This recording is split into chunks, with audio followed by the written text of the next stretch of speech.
All right. What's the good word, y'all? Jets flight squad in the building. We will have a full flight crew today. Yeah, we'll have Yeah. a full flight crew. We're doing this during working hours and all of that. So Gunny's on the way to the office, to the crib, Right. where all the magic happens. So he'll drop in at some point here. But appreciate you guys stopping in. DKBxJets here, Italy Jet, aka Everything NYJ, aka The Jets Sixers for Duo another podcast. Show, Yeah. aka the Jets Evening Brew, aka the Inside the Sox Podcast, aka in our hour, aka Let's Talk Sports. Hey, wherever you know it, I'm there. Hey, let the things flow. I got a good intro for you, bro. Word? On the Take Flight Squad, we got DKBX Jets, Italy Jet, and 4 hours later, Gunny Gumby Situation Report. Episode 30, Unrealistic Expectations for Aaron Rodgers. Boom. I'm with it. Andiamo. Andiamo. I hope he looks at that. Yeah, he's gonna watch this back and be like, these motherfuckers. No doubt. Damn, what was I gonna say? I feel like we'll probably have to start plotting some for like episode 50 is a ways off. We'll probably have to start trying to plot something special. Okay. That sounds good. Yeah. Episode 30.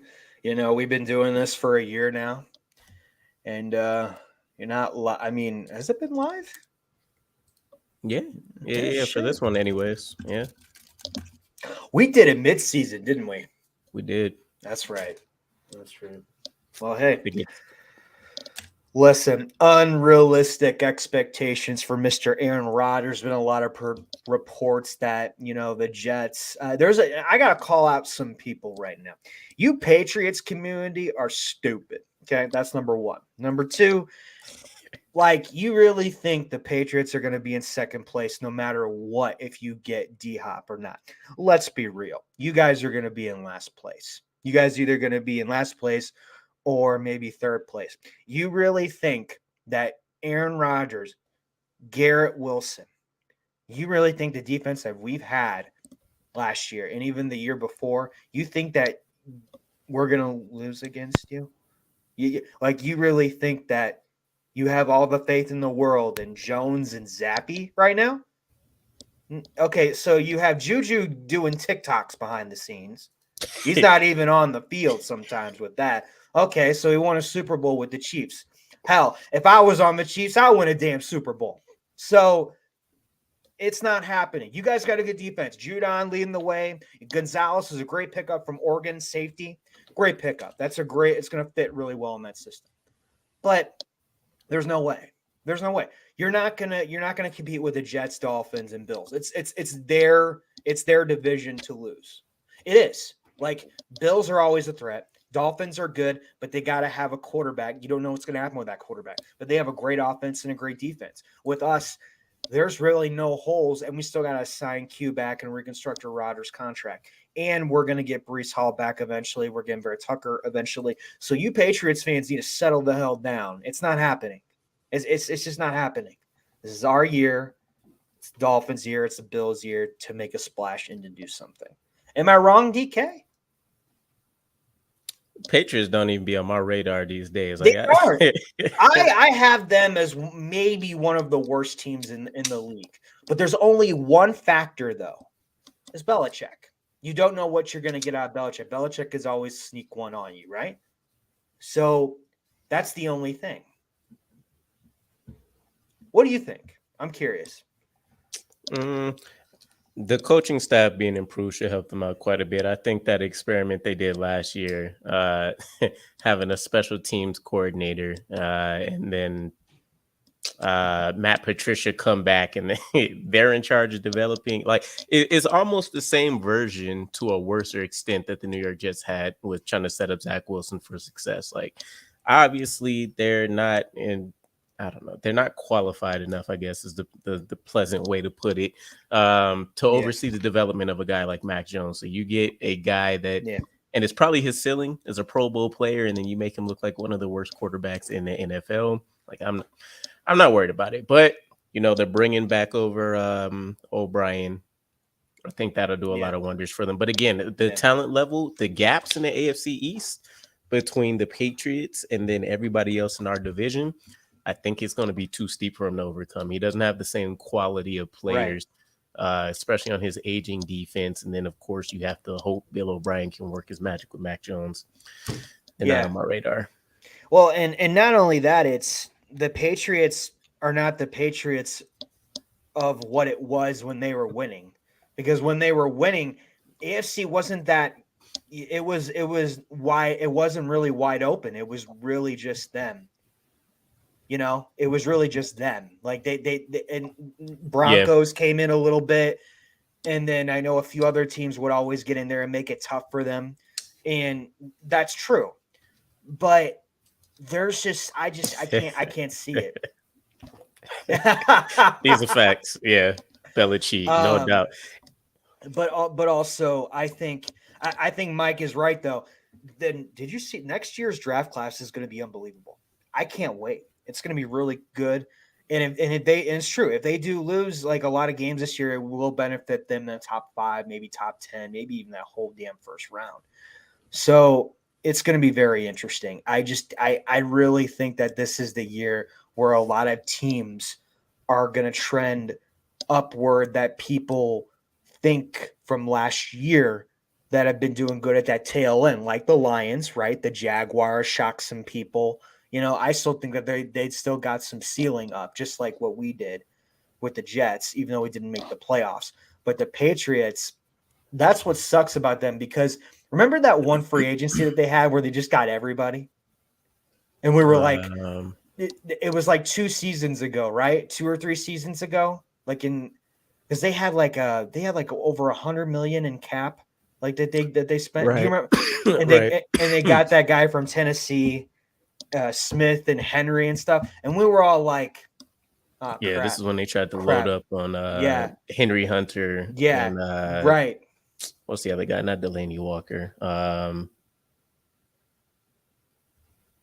Yeah, I think it was the Tennessee they got guy, everybody. but They got a lot of players.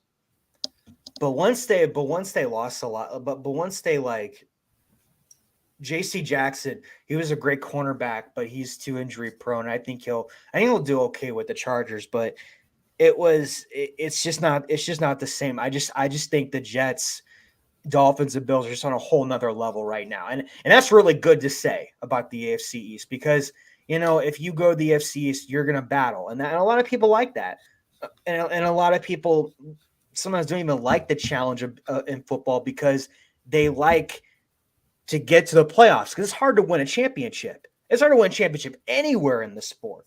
So I think the fact that Aaron Rodgers came here, and the fact that all these players come here to compete and buy into the situation, it's a fantastic feeling. The Patriots, okay, they got Belichick, Judon. If Hopkins goes, okay, but they got Gesicki. I think he's the only dominant guy, would you say, for the offense there? Gesicki? What running back do they have? They just cut Robinson, right? So am I missing anybody? Nah, he's probably going to be the main weapon that I have to rely. They've always been heavily relying on tight ends anyways. You don't really see elite productive wide receivers coming out of them from like a yardage standpoint. Brady always put up elite touchdown totals. So you have your damn it, I always forget his name. I want to say it's Matthew Slater, and that's not it. But they get their slots that they churn out year in and year out. Yeah. But yeah, other than that, it's going to be the same kind of vanilla offense. I feel like that gets ran, that they got the Pro Bowl season out of. We'll see if Jones gets a return to form, I guess. But I think that quarterback battle, if they want to call it that, with Zappe is going to be an underrated story anyways. Mac Jones didn't seem to respond well to that pressure last season of having Zappe come in and take your job from right under you. He had a good first season, took him to the wild card game. It was really nice for them. But then second year is just like, oh, geez, what the frick happened? But they had more weapons, though. Remember that. First year with that big explosive free agency, they had some weapons. But second year, nothing. It was really, really not much. So that's why I think that this is going to be more explosive. This is going to be more.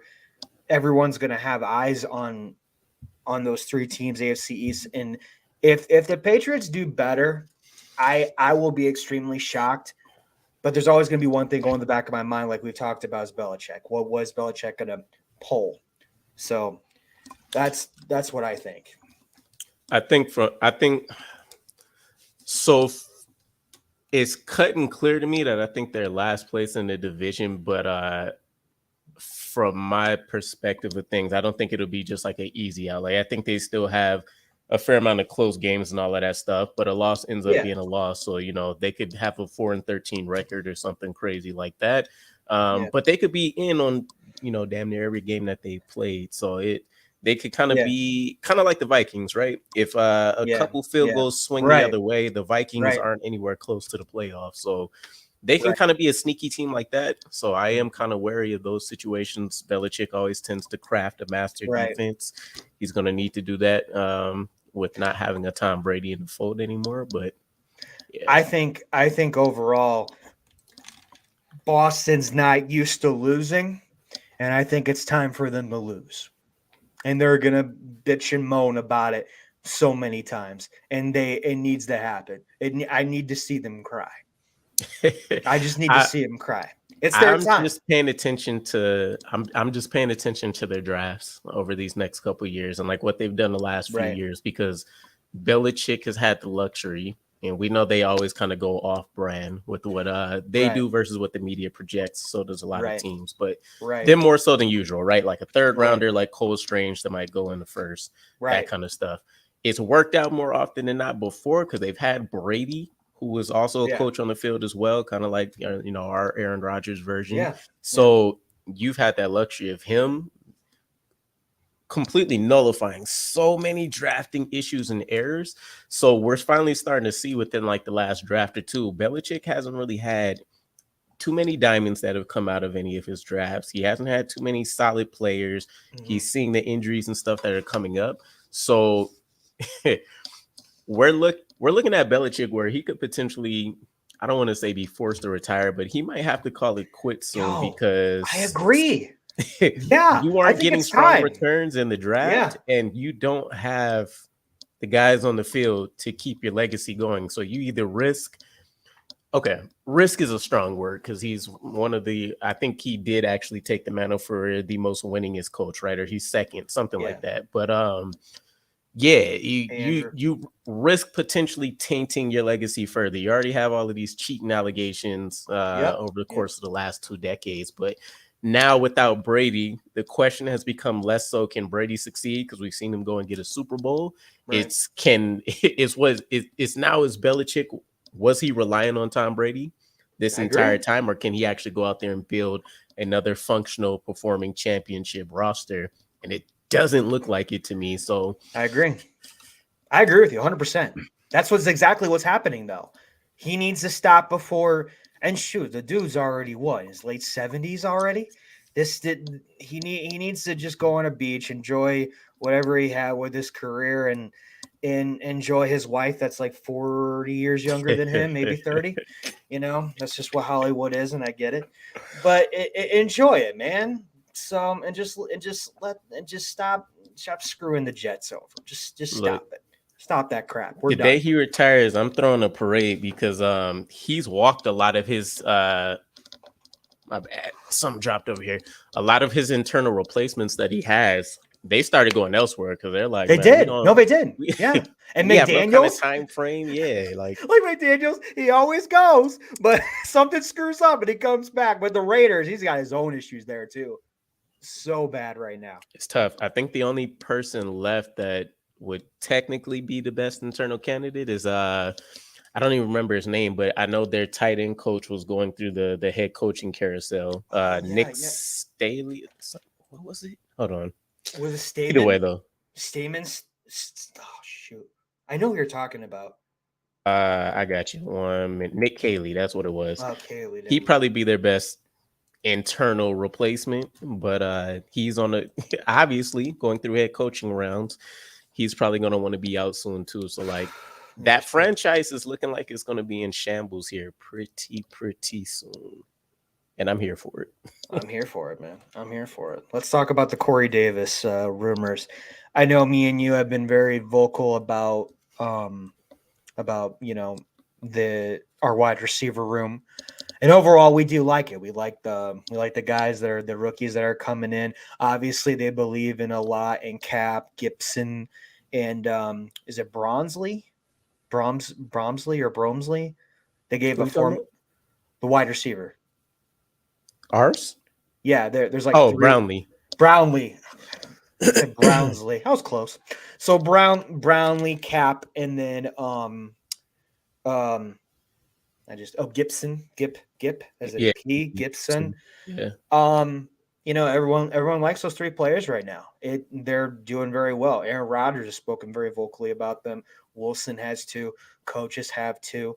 And I really do think that they're going to make a splash, especially now Brownlee has a contract as well. So you got Hardman, Cobb, still got Davis, still got Lazard and Wilson, obviously. For the wide receiver with the Corey Davis rumors, I really do think that they're just rumors. And I do think that something's going to happen. I just don't know if he's going to get traded or maybe let go. I don't think they can't afford to cut him. You know what I mean? I don't think but I think I want to keep him. I really want to keep him so bad, obviously. But with these three rookies coming in, I mean, they're going to make some noise. What do you think? Yeah, so I'm going to try not to repeat too many points. I actually just dropped this morning. But yeah. I see both sides. I don't know. Okay, so obviously, if we let Corey Davis go in a trade or just outright release him, right? You take a look at the room. A lot of the question marks are from the boundary receiver perspective. So you have Alan Lazard. Ideally, you would love to line him up with Corey Davis on the other end. Gives you two strong run blocking wide receivers. We know we have a good tight end group. Boy, my neck is killing me. Andrew, you are correct. When we put guys on the practice squad, can other teams grab them from? Yes, that's they correct. Have to sign them to the active roster, though. Yes, that's the catch. Yeah, right. That's how we lost Jonathan Marshall, who was my favorite defensive tackle in the practice. But we squad. Just outright cut Pinnock, though, right? We just Pinnock was a cut during the 53. That hurt me more than anything, honestly. I'm still upset about Jonathan Marshall, but I know you are. You're very vocal. Nonetheless, though, as far as Corey Davis goes, so Alan Lazard and Corey Davis is the plan. I think anybody with two eyeballs can see that on the outside. Give you a strong run presence. Corey Davis is very underrated in terms of being a big play threat. 16.8 yards last season. I think it's like 15.4 yards per catch the last 2 years he's been with us. If you take Corey Davis out of the equation, a lot of people point to Denzel Mims, but of course we have all of the question marks with him. But still, at the very least, he's actually a solid run blocker. So you at least have that functional skill, but you lose all the receiving prowess, right? And then behind him, then you start talking about the undrafted free agents because Randall Cobb's an interior guy. Miko Hartman's probably going to be a better slot receiver, although he can play on the boundary, but he's not a great run blocker. So then you start looking at undrafted free agents. Jason Brownlee has the same kind of physical build as a Denzel Mims and a Corey Davis. I think he's 2 inches shorter, which nobody really cares too much about that kind of stuff. Xavier Gibson, a slot receiver, and then why am I forgetting his first name? I think it's Jason Cap. Jason Cap. Yep. Yeah. So then you have Cap, and if I remember correctly, he's 6'1"ish, and I think a tad over 200. He's 6'1". Yeah, and you're right, tad over 200. So you kind of have some physical build there with those guys, but again, do you want to entrust a vital role early on to an undrafted free agent? Not saying they can't do it, but historically those don't work out so well. So you take a big hit in depth in terms of all of the key elements of a West Coast offense. You want to run a guy that can make yards after the catch. Corey Davis technically has solid hands, solid enough hands. And then again, the big play threat element, and then the leadership, of course, that he's bringing to that unit. He's said and done all of the right things as best as he could. Something still says, though, that it wouldn't be so. I think the offense will be able to still be effective. It'll just have to look different. How many teams realistically have two strong run blocking wide receivers anyway? So that would give us the edge, I guess, if you want to take it from that perspective. But we could get the job done without him. Plus, I know, because it's been a rumor the entire season, we would love to save that $10.5 million. Yeah. And then, of course, we haven't really seen him all OTAs, as Robert Saleh mentioned. Maybe it's due to the kid. Maybe it's also impartial due to his contract concerns about us wanting him to take a pay cut. I think it's both. So, I mean, I would like to see one of these undrafted free agents make the roster, but I do want to at least see them in training camp. If we got rid of Corey Davis as early. Also, part of that rumor was the deal. It was that the Lions would get Corey Davis and a 7th from us, and we would receive a 6th-round pick in return. So a lot of people hate the value there as well. But I think there's enough weapons for us to overcome Corey Davis being gone. And with the benefits that come from it, $10.5 million, that gets you Quan Alexander back. That gets you potentially another safety. I had liked, before knowing about the Chuck Clark injury, the idea of Adrian Amos and Chuck Clark being the main strong safeties, and then Jordan Whitehead and a Tony Adams back there. So like that money can still go a long way towards shoring up this roster in other areas. The wide receiver room is still going to be strong. I don't think there's a ton of question marks just because Corey Davis leaves. And if we don't use the money to sign people, then that just gives you the extra little boost between the Aaron Rodgers restructure and the Quentin Williams contract. So it's true. I think it's true. Everything you said, I could totally see it going anyway. But I still think that he still is a big piece, because here's the thing. I understand Hackett uses a lot of running backs and tight ends in his system. There's no doubt about that. Like over the years, what he's done, especially in the tight end room with the Green Bay Packers, I think this is going to be one of the best bunch of tight ends he's had in his career. So, 100%. So it's going to be, if Corey Davis does leave, he can work with that as well. And, our running back room isn't as explosive as it was with the Green Bay, with Dillon and Jones, because they're workhorses and they're very good. But I think Breece Hall can top that, in my opinion. But he can work with that too, because some of these guys can learn to be good throwing off the pass, and some of them aren't right that. They only attack the hole very well, and they're very physical. They're just very physical, big human beings. So I could see that too. But also, isn't Hackett like a fullback? He likes fullbacks a lot. Yeah. He has a strong affinity for it. So you can even argue that too. Bawden being here, I definitely think he's going to get a roster spot. So there's another thing you can look at with that. Yeah, if we don't want to go the traditional route, have a fullback play fullback, all of that kind of stuff. Slot players play slot. We're going to have to get creative. So I know this was brought up a few different times. Nick Bawden, natural fullbacks, played the position. He's looked good when we've seen him, especially as a run blocker. Having him would be great, but we know for a fact Jeremy Ruckert's a great run blocker. If we want to increase 100%. His role, 100%. You make him a fullback. You cut Nick Bawden, so you don't have to worry, although he's not a candidate for that anyways. Right, but correct. Then Nick Bawden's position, that's a free roster spot. You can maybe keep a guy that I thought could be cut like a Zach Kuntz. Maybe you can keep a 5th safety. There's a lot of interesting things that you can do from that perspective. Maybe with the injuries we've been hit with, we want to keep 10 or 11 offensive linemen instead of 9 or 10. Yeah. So there's going to have to be a creativity level at this point with Robert Saleh and that coaching staff and how they've gone about things before.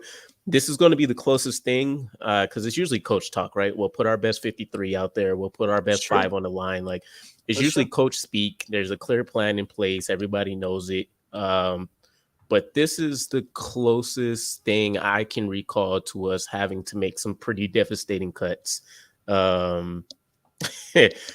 Again, I still think Zach Kuntz is probably going to be a roster cut. Michael Carter, we talked about as a surprise cut in the running back room. 100%. 100%. The wide receiver room is going to have some enemies, right?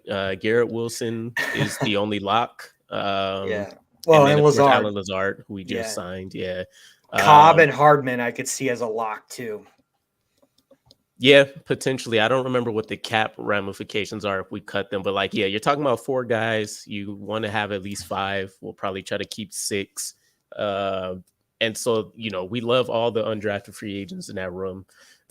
Somebody's going to be pissed off there. And then to Andrew's question from earlier, like we argued a lot over the practice squad last year, who made it and who didn't, right? The Pinnock cut, as you mentioned, being like one of the biggest ones.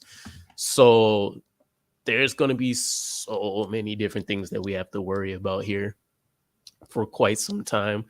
But I mean, Aaron, I think what'll happen is we'll end up technically making the cuts for the best talent that we have, but it's going to be skewed or like catered towards what we've seen Aaron Rodgers do really well. So the last few seasons with the Packers, he's targeted his running backs a heavy percentage. So the running back room is going to have to be on lock. We know that he's utilized his tight ends quite a bit, as you mentioned. He made Robert especially Tonyan in the red zone. Especially in the red zone. Robert Tonyan went from a nobody to a red zone threat. Facts.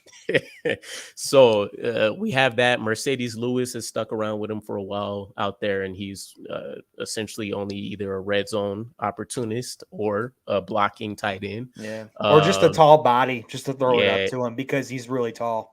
Facts. And then in the wide receiver room, he hasn't had much to work with in forever. He finally gets his version of a Devontae Adams with, the Garrett Wilson comparisons. And then he gets his safety blanket in Randall Cobb. In the slot, Mecole Hardman at least brings an athletic profile he hasn't seen coming out of the slot in a while. So I don't know. There's a lot of ways to take it. No, there is because overall, as Ryan Jett. A lot of fans, when talking about the lack of production from the running back, especially later in the season, don't ever mention how injured the O-line was. With a healthy line, we should be fine. Andrew agrees, and he says Mims has no shot because the UDA FA receivers over him. I agree with that. I think Mims is gone. It would really take a lot to see if he actually stays. But overall, that's the thing. We have had issues on the offensive line for a very long time. We are the most injury guys on a roster to get injured in the last 2 years. So what I'm thinking now is always the next man up. Okay. I've always had that mentality. And also it sucks. Then you get some vodka, then you're fine, or you whatever you want to do with that. Because we're Jets fans. So you can even argue even Michael Carter's production went down a little bit, right? With the offensive line as well. But Breece Hall, before he got injured, he had an okay line. And he did well. And even Bam Knight had a good couple games. James Robinson had a good couple games. So it's all about the next man up and see if they can adapt to the offense. And I agree with Ryan Jett. Hopefully the new turf will turn out injury luck for better. Honestly, I've been saying this for 5 years. They needed to change that shit up a long time ago. Excuse my French. But I hate that turf so bad. So that's going to be another thing on our side. Yeah, one thing you mentioned when I just haven't had the time to like check it out What's and up? all of that. But the Michael Carter situation has always been interesting to me because I know we make a lot of comparisons. We do. But We do. his rookie season, it's not like he was playing behind an elite offensive line either, which is why I think like Exactly. what Gunny was mentioned, there had to be an undisclosed injury or something that he's playing through Right. because He looked arguably you could flat. He say, looked flat a lot. yeah, Yeah. he was slow. He Yeah. wasn't hitting the hole the way he generally has. He wasn't shaking guys off like he could have. He was dropping catches that he generally hasn't dropped before. So I think you see a close. Well, we argued about this right when we talked about surprise cuts. Like I think you see a version that's closer to what we saw his rookie season than what we just got. Because that was a surprising step back, right? It was like the running backs, Lake and Tomlinson. Um, Yeah. it Yeah. was Yeah. tough to watch. What a blow that was. Whitehead too. Like, damn. And then Carl Lawson too. Like, I understand Carl Lawson did some good things in certain areas, but his injury history with that, it's kind of like Chuck Clark, right? Chuck Clark, Iron Man of the Year, played every single game. He was always in the building every single day, got there before even his teammates did. On the field, first one out there. And then when it comes to the fucking Jets, it happens. It's like clockwork all the time. It's Just our luck. ridiculous. It's ridiculous. All right. Damn, I had a point and it left smooth out of my brain. Took a red eye to nowhere. Probably. To touch on some of the things that we didn't mention as far as the Aaron Rodgers rumors. So I know Boomer Esiason, we chatted about it a little bit, right? Right. He said the floor was 50 touchdowns. So I've seen a lot of these. Aaron Rodgers should be throwing for over 5,000 yards. Aaron Rodgers should have at least 50 touchdowns. You know, he shouldn't throw more than like 6 interceptions this season. All that kind of crazy stuff. So, what's kind of your thoughts about some of the expectations we've been seeing in the media and some of these older players and stuff throw out there? I mean, Aaron Rodgers, the past 5 years has not been good in the first part of the season. Okay, but he's won 2 MVPs, and when he gets pissed off, okay, he does very good. Got 2 MVPs because he got pissed off. Jordan Love and the contract situation. So that's one thing to keep your eye about. But as a guy in a system that he's got so many good players here. I mean, the sky's the limit for this guy with this. But I am just a little afraid that the first 3 or 4 games that it's going to look a little bit shaky. But I think after the bye week, then he'll get going. And then it'll be just fine. 50 touchdowns, that's a lot. Holy crap, that's just a lot. Maybe for perspective, 30 to 40 touchdowns, but I don't know about 50. Hold on. Only 4 players, or only 4 times anyways, since the NFL started, has any player thrown that many. I understand that, but it's a lot.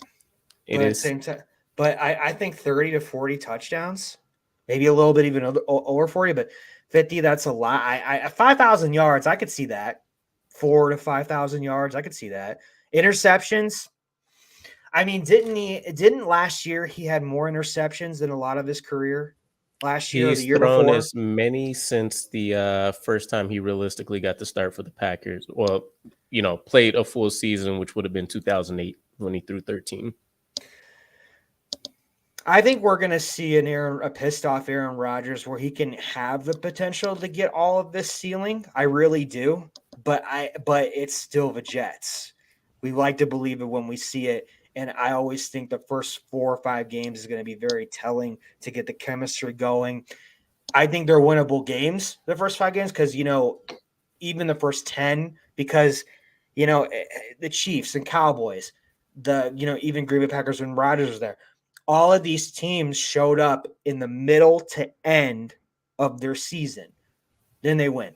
Then they go to the playoffs, and then some of them make it to the championship game in the Super Bowl. So we have a high ceiling and a mark to get there. But for me, with Aaron Rodgers, I love the coaching he's doing with these young guys. Like, he's a player coach. I like that. But I think overall, when you're looking at him and when you're looking at the step-by-step thing, Boomer might be like a little bit overboard, a little bit delusional, a little bit. But I mean, that would be fantastic and I think it could get there. But I'm more reserved on that one. I've always been reserved when it comes to the Jets. I think the expectations definitely are unreasonable, but I don't think they're unobtainable. 50 touchdowns is a lot, though. There's a reason only 4. So the reason it's only been done 4 times before. Yeah. And we're talking about Patrick Mahomes and the ridiculously efficient offense that Andy Reid and him have created over there.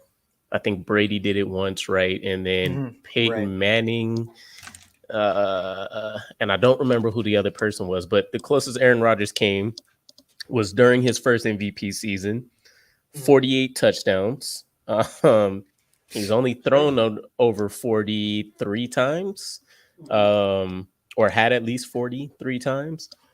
But, and Andrew had a good point, he's never had this elite of an offense. This is the first time in his entire career he's playing with a receiver that's been drafted in the first round. And Garrett Wilson doesn't look like a miss at all. Yeah. You talk about the depth that we had. I think even on the best offenses that he's had, it was Devontae Adams and it was oh, don't do this to me. Damn it. Who was their number 2? And he was such a good dude. Why am I drawing a blank? Hold on.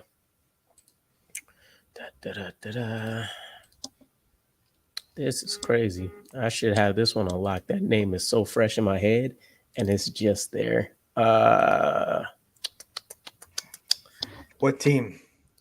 This is with the Packers. He had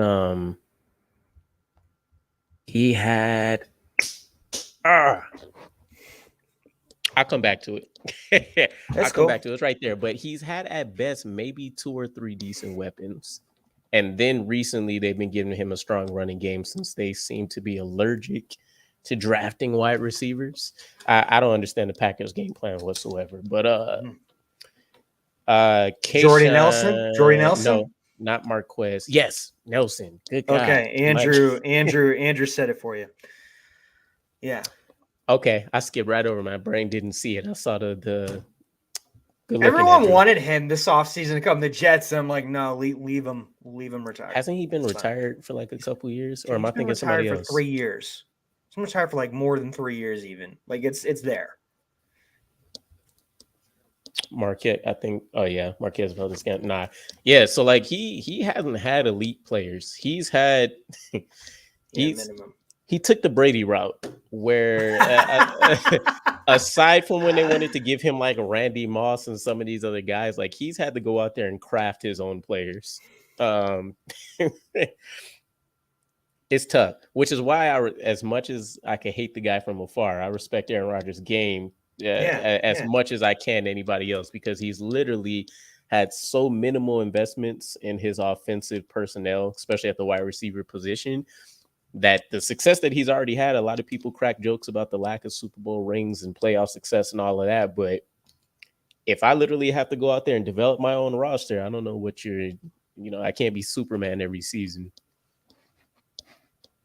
I mean, I agree. I think for me that I'm more pumped up about, this is going to be my next thing I was going to say, but Mike and Andrew have been saying this. I think I'm more pumped up on this team, the fact that Hackett's here.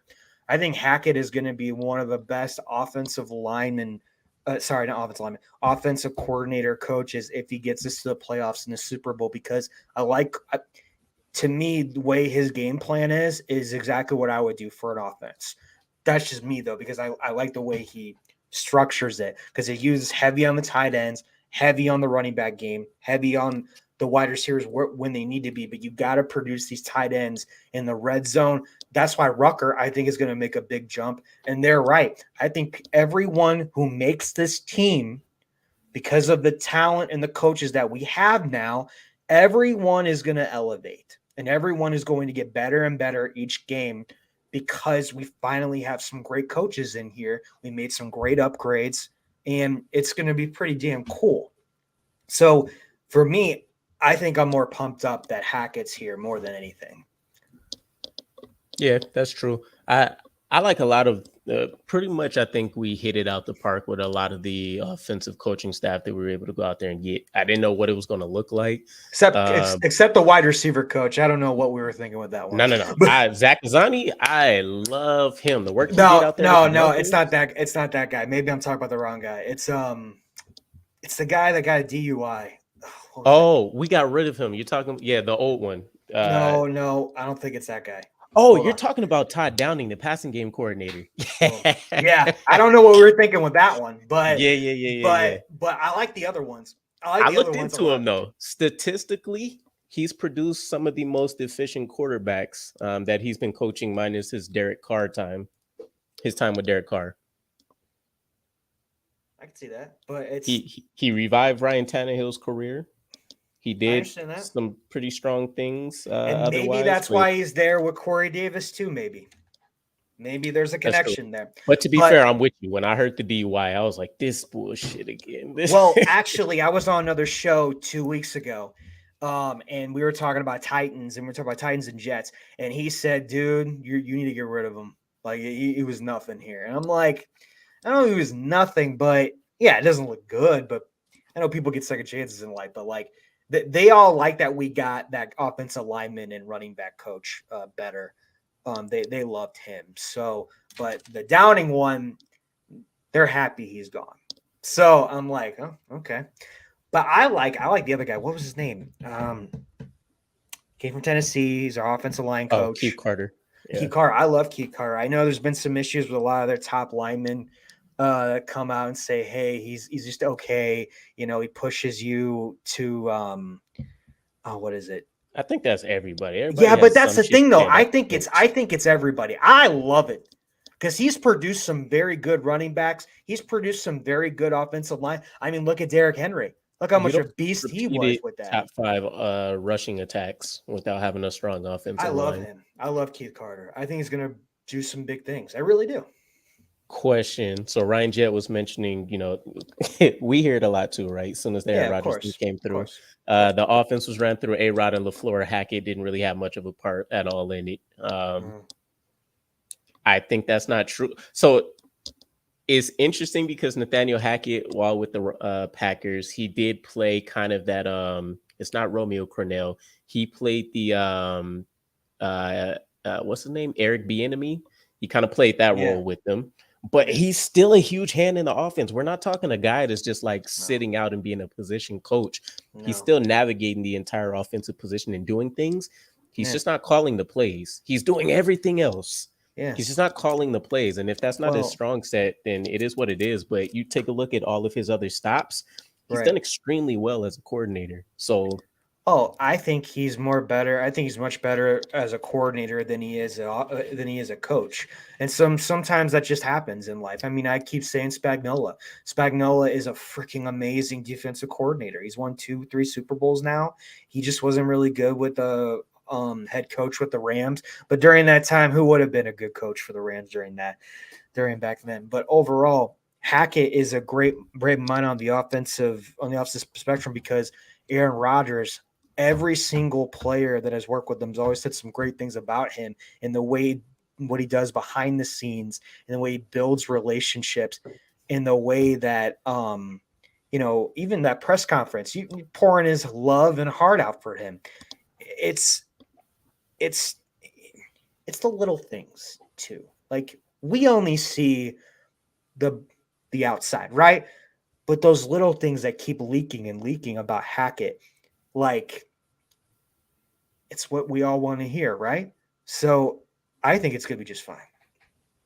Yeah, I think the biggest compliment to me personally was definitely hearing Aaron Rodgers say how much he loves him, but more so the fact that he said he made football fun again. And you hear the same sentiments immediately from Zach Wilson with him learning, especially with his situation. He has from like a professional standpoint, he has every right, I guess you can say, to kind of be like, A you know, dick, yeah.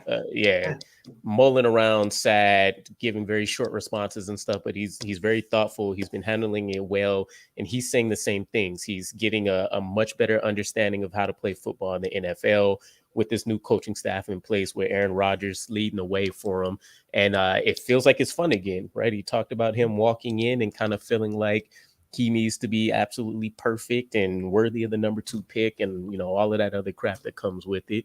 So I think that's huge in of itself. But yeah, like we mentioned, as an offensive coordinator goes, he's definitely one of the tops in the league in my mind, as far as what I've seen from when we've gone through like the coaching hires and some of the candidates that were out there. So, and what people also think need to realize when it comes to Hackett is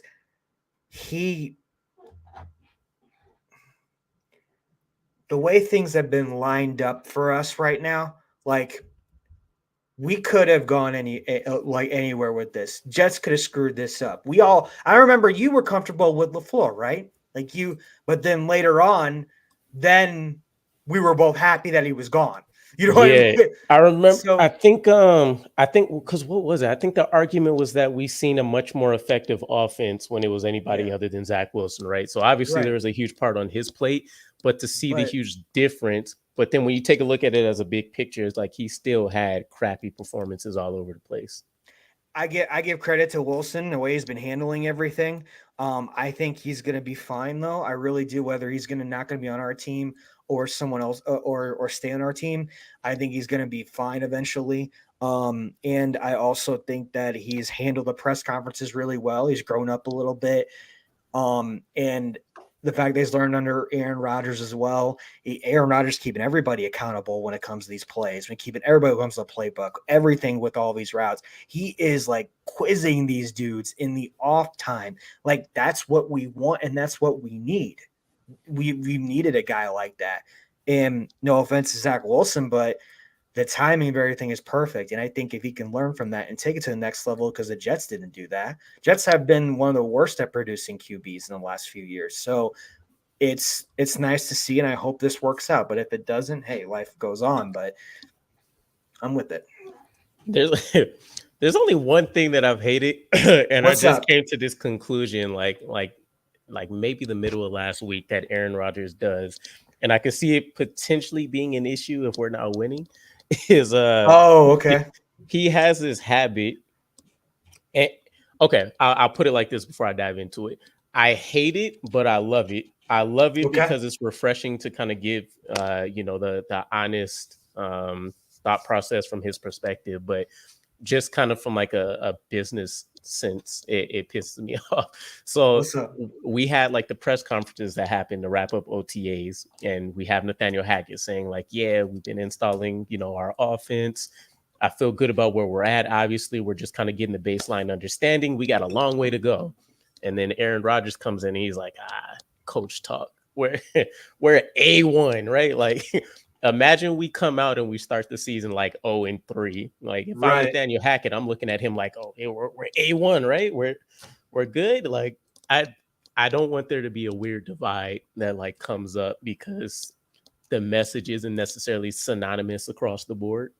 But I'm waiting for it. I'm just going to be honest. There's going to be some times where it's going to happen. There's no doubt in my mind that something's going to happen, but I just hope that with the players that we have and the players that we brought in, that it not only doesn't divide the locker room, but those players step up and those players keep everybody accountable, not look into some bullshit and just be a unit. I mean, look how much we've handled the Mims and Moore situation really well. And the coaching staff has too, even the GM. So I hope if something happens that it's good. It's going to be okay. And I'm ready for it, whatever happens, because there's always going to be something. Big facts. Yeah, it wouldn't be New York if there's a small circus somewhere. No, it wouldn't be New York and Aaron Rodgers if there is something. It's both. It's 100% both. I don't know. I like Aaron Rodgers a lot more than I thought I would, based on listening to everybody else. I had to go back and, of course, as they say, get my own assumptions. So yeah. But everything good? Good to go? I'm straight on my end. Good stuff. Guys, appreciate everyone in the chat. Andrew Ryan. We got Dark Soldier here. We got Get Mo Bob. I think that's it. Get Mo Bob. Andrew, appreciate you. Mike, thanks for stopping by. Everyone that is in the chat, all the views, thank you so much. Take Flight Squad. Gunny got stuck in some work and traffic, I think, but we'll see him next week. Next Monday, we'll be back. Take Flight Squad. DKBxJets, Italy Jet. See you later, boys. Have a good one, people.